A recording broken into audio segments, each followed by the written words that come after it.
Hydrolysis of salt मधला पहिला type बघूया.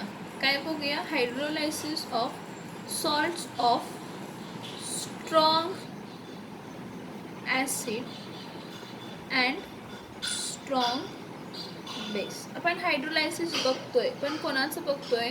स्ट्रॉंग ॲसिड आणि कशाचं बघतोय? तर स्ट्रॉंग बेसचं.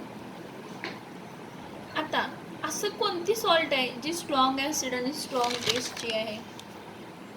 हा पहिलाच घेते. Salt derived from strong acid strong base कोण आहे? NaCl. नाही तर मी घेते. NaCl is a salt of strong acid. ह्यामध्ये कोण असतो? HCl असतो. अँड स्ट्रॉंग बेस कोण असतं? NaOH असतं. आणि स्ट्रॉंग बेस कोण असतं? NaOH असतं. मग हा जर सॉल्ट स्ट्रॉंग ॲसिड आणि स्ट्रॉंग बेसचे, आणि हे एक लक्षात घ्या की सॉल्ट कोणतीही असू दे ती कम्प्लिटली वॉटरमध्ये काय होत असते? तर डिसॉशिएट होत असते. त्यापुढे मग जी डिसॉशिएट झालेली सॉल्ट आहे ती वॉटरच्या आयन्स बरोबर कंबाईन होते की नाही होते, त्यावरनं डिपेंड राहतं की तो ॲसिडिक असेल का बेसिक असेल. मग जर मी आता NaCl म्हटलं, NaCl is a salt of strong acid HCl आणि स्ट्रॉंग बेस काय म्हटलं तर NaOH म्हटलं. मग आता NaCl when it is dissolved in water, when it is dissolved in water, it dissociates completely. ती काय होते? कम्प्लिटली काय होते? डिसॉशिएट. Completely in ions. कशाच्या फॉर्ममध्ये डिसॉशिएट होते? तर आयन्सच्या. मग NaCl जर ॲक्वस असेल तर तो देताना काय देणार आहे? Na plus aqueous plus Cl minus काय आहे? ॲक्वस आहे. But tell me at the same time NaCl Na plus ions आहेत आणि Cl मायनस आयन्स आहेत. ह्यांना पाण्यामध्ये डिझॉल्व केले. वॉटर होतं, ह्या वॉटरमध्ये Na प्लस आयन्स आणि Cl मायनस आयन्स काय झालेत? फॉर्म झाले. पण Na प्लस हा वॉटर डिसॉशिएट होताना कशामध्ये होणार आहे? H प्लस आणि कशामध्ये होणार आहे? तर OH मायनस. मला एक सांगा, H प्लस कंबाईन Cl बरोबर झाला तर HCl फॉर्म होणार, आणि HCl स्ट्रॉंग इलेक्ट्रोलाइट आहे आणि स्ट्रॉंग इलेक्ट्रोलाइट हा पाण्यामध्ये कम्प्लिटली डिसॉशिएट होतो, म्हणजे हा परत एक दुसऱ्याबरोबर कंबाईन होणार नाही. लॉजिकली मी काय सांगते ऐका, वॉटर जर डिसॉशिएट झाला असेल, जरा जरी वॉटर डिसॉशिएट झालं आहे, मी म्हणते H प्लस आयन्स आहेत आणि OH मायनस आयन्स आहेत प्युअर वॉटरला. मग तुम्ही म्हणाल हां H प्लस Cl बरोबर कंबाईन होऊन HCl देणार, नाही देणार. का? तर हे जरी कंबाईन झाले तरी परत डिसॉशिएट होणार, कारण HCl हा स्ट्रॉंग इलेक्ट्रोलाइट आहे आणि स्ट्रॉंग इलेक्ट्रोलाइट कम्प्लिटली डिसॉशिएट होत असतो. सिमिलरली तुम्ही म्हणाल OH आहे, हा OH Naच्या कॉन्स्टिट्युएंट पार्टिकल्स बरोबर कंबाईन होईल.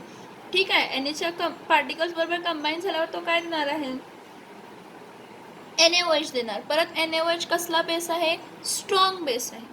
मग जर NaOH स्ट्रॉंग बेस आहे तर तो परत कम्प्लिटली डिसॉशिएट होणार आहे. स्ट्रॉंग इलेक्ट्रोलाइट म्हणजे HCl पण स्ट्रॉंग इलेक्ट्रोलाइट आहे आणि NaOH पण स्ट्रॉंग इलेक्ट्रोलाइट आहे, आणि स्ट्रॉंग इलेक्ट्रोलाइट पाण्यामध्ये कम्प्लिटली डिसॉशिएट होतात, म्हणून Na प्लस OH बरोबर कंबाईन होणार नाही, H प्लस Cl बरोबर कंबाईन होणार नाही, म्हणजे H प्लस आणि OHचा आयन कॉन्सन्ट्रेशन सेम राहणार, चेंज होणार नाही. काय होणार नाही? चेंज होणार नाही. बघा काय म्हणते, the ions Na plus and Cl minus have no tendency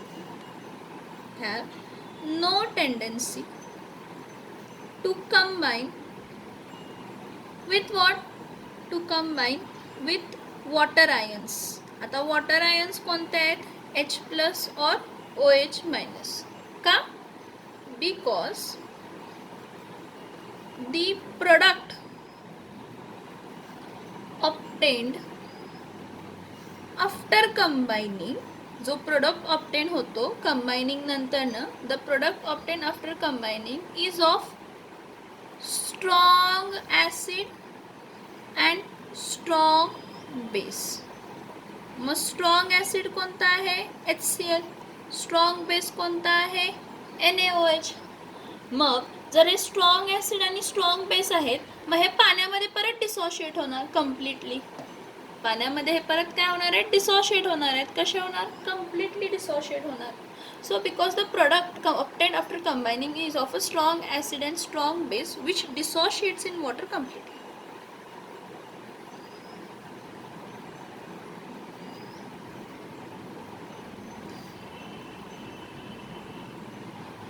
जर मी ह्याची रिॲक्शन लिहिली तर ह्याची रिॲक्शन काय होणार आहे बघा. NaCl प्लस H2O लिहिला तर मी काय म्हणणार की Na plus Cl minus plus H plus plus काय फॉर्म झाला, OH मायनस. म्हणजे तुम्ही म्हणणार NaOH आणि काय फॉर्म झाला आहे तर HCl फॉर्म झाला आहे. पण हे दोन्ही स्ट्रॉंग इलेक्ट्रोलाइट्स आहेत. स्ट्रॉंग ॲसिड आहे आणि स्ट्रॉंग बेस आहे. आणि हा स्ट्रॉंग ॲसिड किंवा स्ट्रॉंग बेस वॉटरमध्ये काय होतो, कम्प्लिटली डिसोशिएट होतो. NaOH plus HCl plus water घेतला तर मला काय मिळणार आहे sorry Na plus plus OH minus plus H plus plus Cl minus plus H2O plus काय असणार आहे H2O. H2O असंच लिहिते ॲक्च्युली. H2O असं नाही लिहिला. H2O H ह्याच्याबरोबर कंबाईन लिहिला, H3O प्लस फॉर्म होतो आणि हा OH मायनस फॉर्म होतो. जरी लिहिला तरी चालेल. पण मला सांगायचं एवढंच आहे की परत जर तुम्ही ह्याला हा पाण्यामध्ये गेला की स्ट्रॉंग ॲसिड आणि स्ट्रॉंग बेस फॉर्म करतो आणि परत तुम्ही पाण्यामध्येच त्याला ठेवताय म्हणजे हे स्ट्रॉंग ॲसिड आणि स्ट्रॉंग बेस कम्प्लिटली डिसोशिएट होणार आणि सेपरेट आयन्स फॉर्म करणार. त्यामुळे वॉटरचा कॉन्सन्ट्रेशनचा जो आहे H प्लस आयन आणि OH मायनस आयनचा कॉन्सन्ट्रेशन सेम राहतं, चेंज होत नाही. रिॲक्टंट आणि प्रोडक्ट आहे तशी राहतात, त्यांचं कॉन्सन्ट्रेशन चेंज होत नाही. आपण काय म्हणतो, दिस शोज, हा काय दाखवतो, this shows neither cation nor anion of salt combined with H plus ions and OH minus ions of water. So H3O plus चा जेवढा कॉन्सन्ट्रेशन पहिला होता तेवढाच OH मायनसचा असणार आहे. किंवा मी म्हटलं H3O प्लसच्या जागी काय लिहा, H प्लसचा जेवढा कॉन्सन्ट्रेशन होता तेवढाच कशाचा आहे, OH मायनस आयनचा कॉन्सन्ट्रेशनचा. मग जर दोघांचं कॉन्सन्ट्रेशन सेम आहे आणि water ionization of water undisturbed आहे म्हणजे काय, जेवढे काय आहेत H प्लस आयन्स आणि OH मायनस आयन आहे तसे राहिलेले आहेत, तर आपण त्यावरनं काय सांगू शकतो की जर सॉल्ट असेल, सॉल्ट कशाची, salt of strong acid and salt of strong base, salt of strong acid and salt of strong base do not undergo hydrolysis किंवा ती हायड्रोलायसिस दाखवत नाही. कारण स्ट्रॉंग ॲसिड आहे, जरी स्ट्रॉंग ॲसिड होता परत डिसोशिएट होणार वॉटरमध्ये, स्ट्रॉंग बेस आहे परत वॉटरमध्ये काय होणार आहे तर वॉटरमध्ये तो डिसोशिएट होणार आहे, तसा राहणार नाही.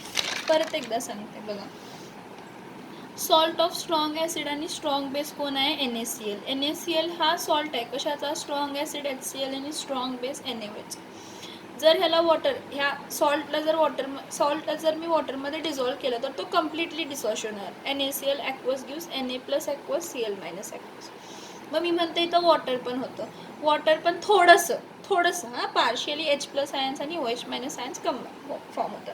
मग तुम्ही काय म्हणणार, हा NaCl डिसोशिएट झाला आहे आणि हा वॉटर डिसोशिएट झाला आहे म्हणजे H प्लस Cl बरोबर कंबाईन व्हायला पाहिजे आणि OH कणाबरोबर कंबाईन व्हायला पाहिजे Na बरोबर, म्हणजे हा NaOH देईल आणि हा HCl देईल.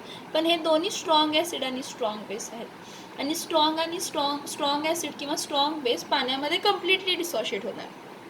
म्हणजे काय, सोप्या भाषेत Na प्लस हा OH बरोबर कंबाईन होणारच नाही आणि H प्लस हा Cl बरोबर कंबाईन होणारच नाही, कारण स्वतः Na प्लस आणि स्वतः Cl मायनस हे स्ट्रॉंग ॲसिड आणि स्ट्रॉंग बेसच्या कंपाऊंड्स आहेत. त्यामुळे काय होतं की वॉटरचं कॉन्सन्ट्रेशन चेंज होत नाही, आहे तसा राहतो. आणि जर वॉटरचं कॉन्सन्ट्रेशन चेंज होत नसेल आणि आहे तसं राहत असेल तर आपण काय म्हणू शकतो की सॉल्ट ऑफ स्ट्रॉंग ॲसिड आणि स्ट्रॉंग बेस असेल तर ती हायड्रोलायसिस ऑफ सॉल्ट दाखवत नाही. सो बघा, the ions of Na plus and Cl minus have no tendency to combine with water ions H plus and OH minus because जो product obtained असतो after कंबायनिंग तो strong acid आहे आणि strong base आहे, जो की परत कम्प्लिटली डिसोशिएट होणार पाण्यामध्ये. म्हणजे जेवढं जो रिॲक्टंट आहे तोच तुम्हाला काय मिळणार आहे, प्रोडक्ट मिळणार आहे. म्हणजे कॉन्सन्ट्रेशन टर्म्समध्ये जेवढे तुमचे H plus ions OH minus ion होते तेवढेच राहणार आहे. This shows neither cation nor anion combined with H plus ions and OH minus ions of water. ह्या दोघांचे कॉन्सन्ट्रेशन सेम राहिले, त्यामुळे आपण काय म्हणतो, salts of strong acid and strong base do not undergo hydrolysis. काय होत नाही, त्यांचं हायड्रोलायसिस होत नाही. अजून 3 आहेत, तिन्ही पण असेच आहेत, फक्त हा तुम्ही परफेक्ट समजून घ्या. जसं जसं बघत जाशील तेवढं जास्त तुम्हाला समजेल जाईल.